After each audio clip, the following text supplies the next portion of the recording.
சரி சரி வாங்கம்மா, மத்ததெல்லாம் நேர்ல பேசிக்கலாம். போன்ல யாருமா? உங்க பாட்டி தான்டா, உன் கூட தான்டா பேசணும்னு சொல்லுச்சு. என்னமா சொல்லுச்சு? டேய், நாளை கழிச்சு கவிதா வீட்டு கல்யாணத்துக்கு வராங்கல்ல, அது முடிஞ்ச உடனே லீவுக்கு உன்னை ஊருக்கு கூட்டு போலாம்னு சொல்றாங்க. ஏமா?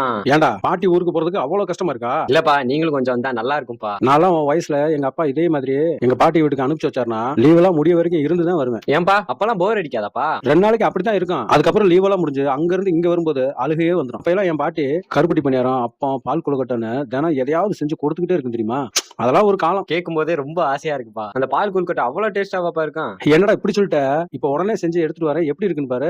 சரிப்பா. ஒரு அடுப்புல 1 கப் மண்டவெல்லம் தண்ணி சேர்த்து கரைச்சு எடுத்துக்கலாம். ஒரு பாத்திரத்துல 2 கப் அரிசி மாவு சுடுதண்ணி சேர்த்து பிசைஞ்சு விட்டு சின்ன சின்ன உருண்டைகளா தயார் பண்ணி காஞ்சிக்கிட்டு இருக்க சுடுதண்ணியில ஒன்னொன்னா போட்டு அது வெந்து வந்ததுக்கு அப்புறமா மண்டவெல்ல பாகு, உப்பு, ஏலக்காய் பொடி, காய்ச்சின பால் சேர்த்து கொதிச்சு வந்ததுக்கு அப்புறமா ஒரு டம்ளர்ல அரிசி மாவு தண்ணி சேர்த்து கலந்து இதோட சேர்த்து தேங்காய் துருவல் சேர்த்து வெந்து வந்ததுக்கு அப்புறமா அதை ஒரு பவுல்ல ஊத்தி எடுத்து கொண்டு போய் தம்பிக்கு கொடுப்போம். உண்மையிலேயே சூப்பரா இருக்குப்பா.